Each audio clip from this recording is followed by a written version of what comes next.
अस्सलाम वालेकुम दोस्तों, मेरा नाम मोहम्मद आसिम भट्टी। तो साढ़े दे ढग्गा भी लागर। सब तो पहले मेरी दरखास्त है कि मेरे चैनल को सब्सक्राइब करो दे बैल आइकन दे जरूर क्लिक कर दो दे। पानी रात में था बारिश आ गई अज तुसा रंग दे पे माशाल्लाह बाग जड़ा है किमें निखरिया पे अल्हम्दुलिल्लाह दे। हुण जड़ा ना मैं ई प्लाट को लई खड़ा पानी पहले ये 3 प्लाट पिला गया कल अज ई प्लाट को पानी लावना ही दे। मैं हुण दवाई चाहती वदा लारोस इहदा सही फायदा है एग्री लीफ वाले दी ते इहदा फायदा है कि जड़ी दीमक लग पैंदी है ना जिवें बाज रिश्तेदार नहीं बई जड़ कप पैंदे ये उवें रिश्तेदारां दी गली जड़ कप पैंदी है इहदा पता नहीं लगदा ते इन्हीं वजह तो हिंदे दीमक के बचावन किते असां दवाई का इस्तेमाल करो सुन नहीं ना इस्तेमाल बाद बंदों में स्प्रे करे ना लेकिन स्प्रे के जड़ा ना मेरा ज़ाती तजर्बा है कि बंदा एक सिर्फ इवें लोड़ दे पानी दे उनकी वजह यह है कि स्प्रे नाल जड़ा ना इतना फर्क नहीं पौंदा जितना कि तले पानी नाल पानी जिमें लगसी जिथा जिथा पानी हो सी ना इनकी स्मैल नाल दीमक होंदी जड़ दे विच उत्ते थोड़ी होंदी है जड़ के शुरू थी है ते इहदे नाल दीमक दी स्मैल नाल इहदे जहर नाल असर नाल जड़ा है दवाई दे असर नाल दीमक खत्म थी वैसी। असां पहले उहदे विच इवें दीमक खाइए साडे 2-3 बूटियां को नुकसान थे वाला असां जड़ा ना बर वक्त इहदा इस्तेमाल कीते ते अल्लाह पाक दी मेहरबानी नाल बचत थी गई है। आओ पे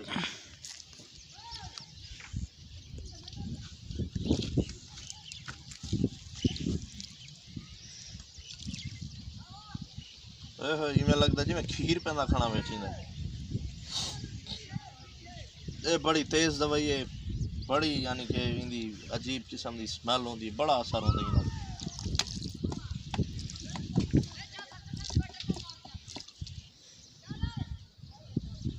हुण आपे हर पास जड़ा है हो जाए सी कोई टेंशन नहीं है सारी।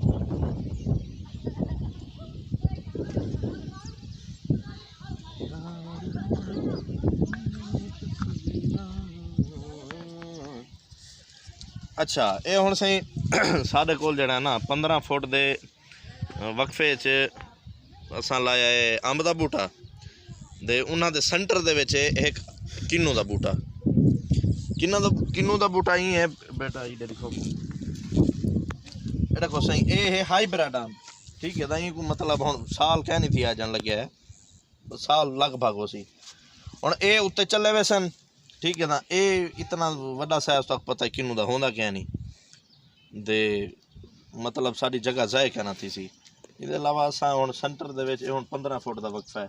साडा ये अगर गुलाब ना होवे तां असां इत्थां गड्डी फेर के सब्जी वगैरह ही काश्त कर सकते हैं यानी कि फ्यूचर प्लानिंग साड़ी ये है कि असां इत्थां वेजिटेबल्स काश्त कर सकूँ। जी दोस्तों ट्यूबवेल हुण चलाया मैं दे इहदे पानी आंदा फिर ऐसे ही मेरा बड़ा भतीजा है मेरा बेटा है मुनव्वर इमरान इको आज समझेंदा वदा मैं काश्तकारी दे बारे हुण तुहाडे सामने दवाई सट्टी है मैं लारोस ए इंशाल्लाह अपना असर दिखे सी दे बाग को जड़ा दीमक के ने बचे सी। असल जे अंब दे बूटे को दीमक जड़ा है ये इवें पलदे जिवें बाल को पालना पौंदे हुण खीर नहीं पिलावना पौंदा मता को भाई खीर पिलावना होंदे ये ई पलदे के एक दाई को कोरे के न बचाओ हुण 4-5 डी कोरा जड़ा पहले महीने दे शुरू वाले दीवाना चाहे ना डिठे वे एक कोरे दा कमाल ही वे असां इन्हां को हालांकि कज के खड़ाया उनके बावजूद ही जड़ा कोरा अपना असर दिखा गए ये दूजा आम जड़ा खड़े थी वही जड़ा इवें खड़े थी ये कोरे की वजह तो खैर अल्लाह पाक बचत की है साड़ी साडे उत्ते रहम फरमाया सी कि बूटे मोए नहीं सिर्फ पत्ते गिरन ज़्यादा कोरे की वजह तो अंब के बूटे मर वैन।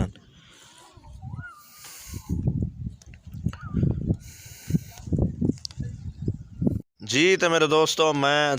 माजरत खां कि मैं थोड़ा जिया में मसरूफ़ थी गया और क्या है कि मैं एक जगह शादी दे गया मैं तो वीलॉग बनावना ही लेकिन किस्मत मेरी ऐसी है कि मोबाइल में इतना ही बोल गया। खैर एनीवे मैं हुण वापस अपने बाग आ गया। देखो जी ये रात का मंजर है इतना कि मैं रात को कल्ला होना दे सकून माहौल होंदे इत्थै कन्नै कोई ना शोर ना ट्रैफिक ना लैना ना देना कुछ क्या नहीं होंदा दे अल्हम्दुलिल्लाह मैं इत्थै मतलब सकून ही होंदे रात को कोई पानी वगैरह लावना पै गया तो बई गाल है जेह्ड़े वेल नहर होंदी है अगे पिच्छे नहर ना होवे तो वाल